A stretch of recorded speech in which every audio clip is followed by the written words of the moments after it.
Thomas Aspinall. On ne voit pas vraiment ça nulle part. Point final, mais certainement pas dans une catégorie poids lourd. Aucun poids lourd ne bouge comme lui. Personne ne bouge à la fin. Il bouge comme un 185.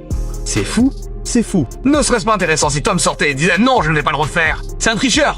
Pourquoi est-ce que je refais un match avec un gars qui a déjà triché et qui m'a violé non pas un œil mais les deux? Je lui ai donné sa chance. Il a choisi de tricher. Je vais passer au dessus. Si Tom prenait cette position, ce qu'il ne fera pas, je dis juste pour le plaisir. Ouais. Je pense qu'il y aurait beaucoup de gens qui le soutiendraient. Pour une raison quelconque, Surreal s'en est sorti les mains propres. C'est lui qui a fait le coup. The MMA community is still buzzing after the stunning conclusion of UFC 321, where the matchup between Tom Aspinall and Cyril Gane ended in a controversial and heartbreaking way. Now both Joe Rogan and Daniel Cormier have spoken out, giving their thoughts on what many fans are calling one of the most frustrating finishes the UFC has seen in years. C'était vraiment horrible à voir. Il a dit qu'on ne peut pas entraîner son globe oculaire à être plus fort. C'est comme ça. Une protection ici et là, mais il n'a manifestement pas eu de protection parce que le doigt était droit. Le combat aurait dû être arrêté. Il ne pouvait pas voir. C'était une faute. Il ne pouvait pas voir. Alors on ne peut pas se battre. Vous savez, il aurait pu se faire mettre KO avec un coup de pied à la tête ensuite et ça aurait été pire. Je ne sais pas. Et puis il a dit que parfois quand vos yeux entendent comme ça, ils peuvent se déplacer et rester là. Et ils ont fait quelques tests là-dessus et ils ont dit que ça ne ressemblait pas à ça. Et sa vision sur l'œil, c'est le meilleur œil. Le meilleur dans le fait de suivre la bonne voie, c'est que ça marche. Donc la meilleure chose que vous puissiez faire, c'est que vous pouvez me demander de vous en occuper et je ferai tout ce que je peux pour gérer. Tout cet entraînement pour ça. Ne vous inquiétez pas. Ça ira bien, mon pote. Qu'est-ce qu'il... Le gauche était vraiment profond. Le gauche était vraiment profond. Désolé pour ça. Hein. 2 fois avant qu'il ne soit usé. Mike Bisping a perdu son œil. Et c'est vraiment horrible de penser à ça en tant que parent. Et je sais ce que c'est que de nos jours, les gens disent ce qu'ils veulent, mais si c'est juste votre fils qui risque de perdre un œil et sa santé, et qu'il a des enfants à charge, vous savez, il faut faire quelque chose à ce sujet. Ouais, c'est difficile pour moi de regarder ça. Parce que ça a duré quelques minutes. Ça ne veut en aucun cas dire que Thomas Aspinall était en difficulté. Il ne l'était pas. Cyron est un bon combattant technique. Il rendait les choses plus difficiles pour le rattraper, mais ce n'était pas comme s'il distribuait des tonnes de punitions. Juste parce que Dom avait le nez en sang à cause d'un coup de poing, ceux de Floyd Mayweather avaient un œil au beurre noir à cause de ce DDG. Un peu de dégâts quand on est là à se balancer de gros coups de poing. Ça arrive un jour ou l'autre, hein.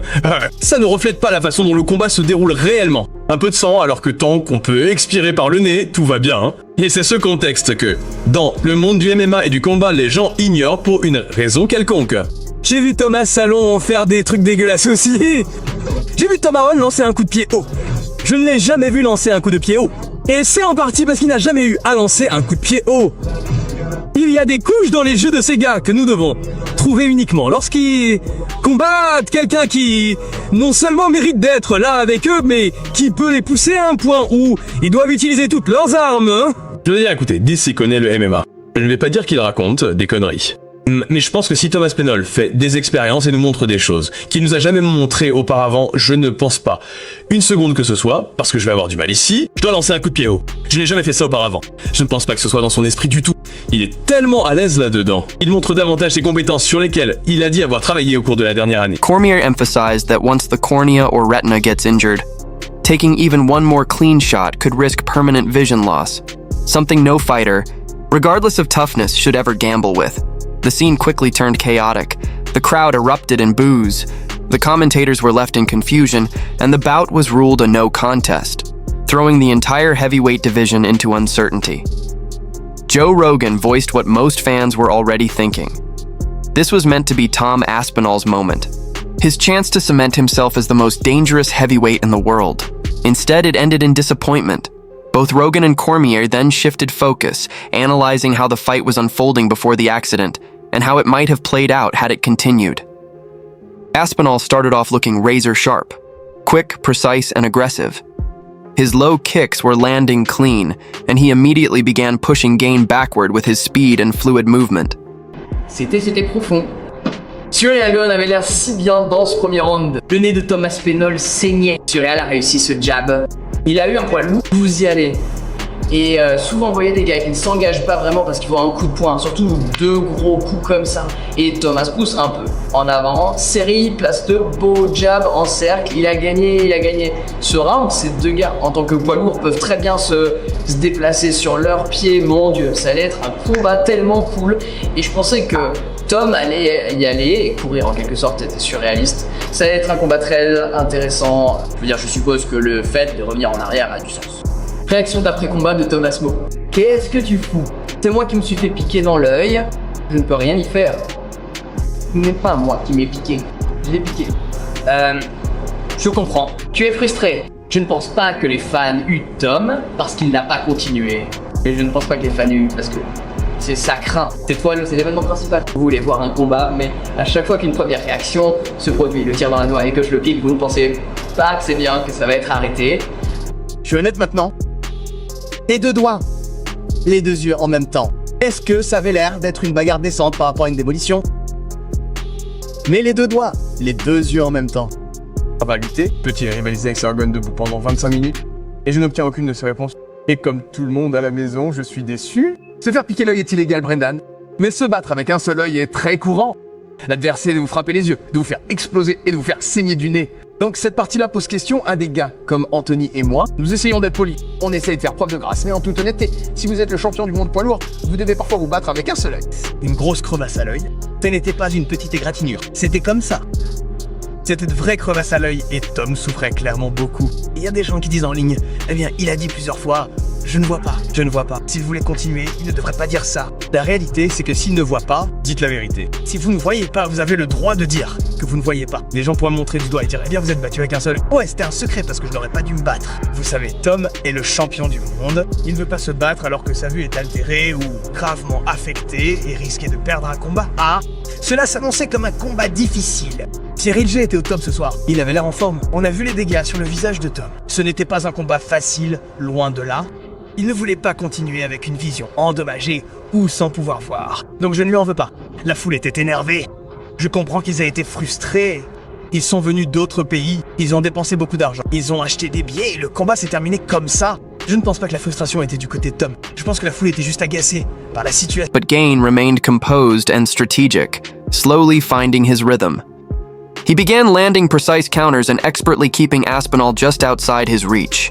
Cormier pointed out that this was one of the rare times Tom faced someone who could truly match his timing, footwork, and sense of distance. Rogan agreed, calling it the early stages of a technical showcase between two elite heavyweights. Both analysts were clear, this wasn't a one-sided matchup.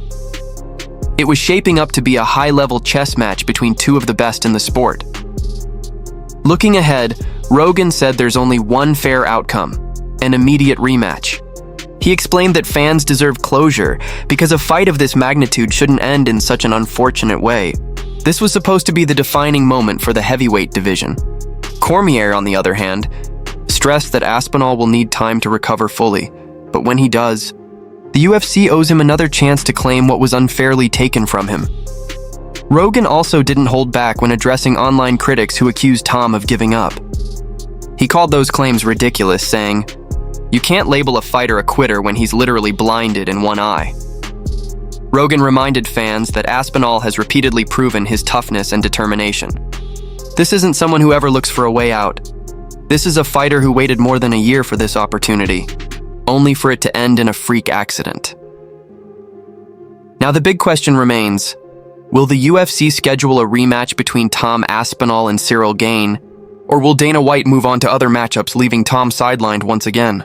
Whatever the outcome, one thing is certain, that eye poke will be remembered as one of the most controversial moments in heavyweight history. And as Joe Rogan said to close out the broadcast, this sport can be unforgiving. It's not always the punch you see coming that changes everything. Sometimes it's the one you don't. Tom Aspinall a reçu des coups de poing dans l'œil des deux côtés. Et malheureusement, les gens l'ont hué. Mais si Rogan, jusqu'à ce moment-là, livrait un excellent premier round.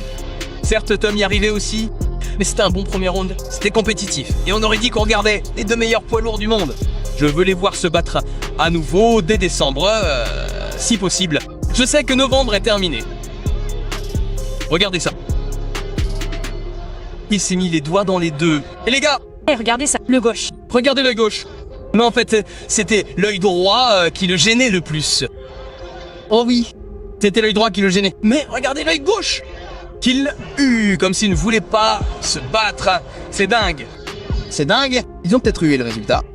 ont eu le résultat, mais ils l'ont hué tous les deux. Ils ont hué Thomas Paine tout le temps en disant pourquoi tu me hues. Et puis quand ils ont vu l'œil qui lui a piqué, ils l'ont un peu moins hué, puis ils ont hué Cyril. C'était dingue. J'en ai juste mal au ventre à cause de tout ça. Le temps que Tom a attendu pour que son nom soit proclamé champion incontesté. Et qu'il soit allongé sur le dos, jusqu'à ce que Jean le soumette. Contre la cage, Garn était assis là, sans bouger, sans se cabrer, sans bouger ni se battre, assis là comme ça. Jusqu'à ce que Jean lui verrouille la guillotine. Je suis très conscient de ce qui s'est passé dans ce combat. Et est-ce que j'aurais aimé que Tom l'achève plus tôt? Je le fais sans résistance. C'était la circonstance idéale. Pour Thomas Paine, achever Cyril Gane sans résistance au premier round. Je pense qu'on voit un Gane trop sûr de lui dans le match revanche et je pense que Tom le fume. Mais Tom était enragé. Il y a donc un aspect émotionnel dans ce match revanche qui m'inquiète. Parce que j'attendais depuis très longtemps que Bully Tom fasse une apparition. Depuis très longtemps, j'attends que Bully Tom fasse une apparition. Et il a fait son apparition dans... Ah, pourquoi vous me huez, vous les gars? Il a vraiment fait une apparition dans le discours d'après-combat. Pourquoi vous me huez, les gars? Je me suis fait doublement piquer les yeux. Un double coup de poing dans les yeux atterri. Dingue. Résultat horrible pour l'événement principal. Le pire des scénarios. Tout s'enchaîne. C'est bizarre comme fonctionne le MMA, n'est-ce pas? Le combattant le plus sale de la liste des poids lourds. Sir Gane triche constamment à chaque combat. C'est un sale petit con français. John Jones est l'ennemi juré de Thomas Paine.